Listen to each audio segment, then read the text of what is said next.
அனைவருக்கும் அன்பான வணக்கங்கள். சமீபத்தில் செய்தி பார்த்தீங்கன்னா, நேற்று கூட மதுரை பக்கத்தில் கிணற்றில் மூழ்கி ஒரு வாலிபர் பலி அப்படின்னு பார்த்தோம். முந்த நாள் தேனி பக்கத்தில் வைகைடம் தடுப்பணையில் 3 மாணவர்கள் உயிரிழப்பு. அதுக்கு முன்னாடி ஒரு நாள் கோவை பக்கத்தில் 2 மாணவர்கள் உயிரிழப்பு. தண்ணீரில் மூழ்கி கல்குவாரி, கிணறு, குளம், குட்டை, ஆறு இந்த மாதிரி இடங்கள்ல தெரிந்தே இந்த தவறை செய்து உயிரிழப்பு ஏற்படுகிறது. இது மிக மிக மனவேதனை அளிக்கக்கூடிய ஒரு விஷயம்.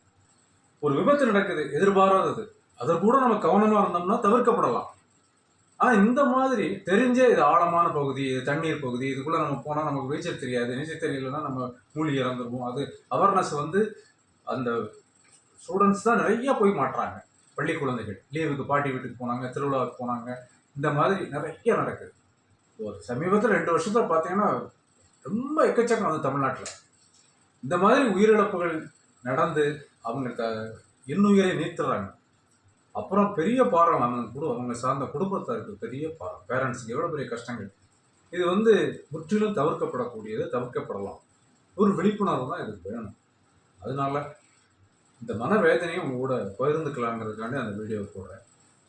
அதாவது எந்த காரணத்தை கொண்டும் நம்மளால முடிஞ்ச அளவுக்கு சொந்தக்காரங்க வீட்டுக்கு வராங்க, அது நிறைய நடக்கிற கூட அந்த கிராமங்கள் இந்த மாதிரி இடங்கள்ல நிறைய நடக்குது. ஆனால் சிட்டி சைட்லேயும் பக்கத்தில் வில்லேஜை போய் நடக்குது. குளிக்க போனோம், துவைக்க போனோம், சகோதரிகள், சகோதரர்கள், மாணவர்கள், மாணவிகள், இப்படி இப்போ ஸ்டேட்டிஸ்டிக்ஸ் மட்டும் நீங்கள் எடுத்து பார்த்தீங்கன்னா பெரும் அதிர்ச்சியே இருக்கிறது. ஸோ அந்த நிகழ்வுகள் முற்றிலும் தவிர்க்கப்படணும், நடக்கவே கூடாது. அதனால் நம்மளால் முடிஞ்ச அளவுக்கு நம்மளுடைய நண்பர்கள்கிட்ட, நம்மளுடைய உறவினர்கள்கிட்ட, நம்மளுடைய தெரிஞ்சவங்ககிட்ட எங்கேயும் போகும்போது வரும்போது இது சம்மந்தமாக இந்த ஸ்டூடெண்ட்ஸுக்கு முக்கியமாக பேரண்ட்ஸ் அக்கறை எடுத்து அவங்க எங்கே போகிறாங்க, என்ன வராங்க, அதை கொஞ்சம் கண்ட்ரோல் பண்ணிக்கிட்டாங்கன்னா இந்த உயிரிழப்புகளை கண்டிப்பான முறையில் நம்மளால் தவிர்க்க முடியும்.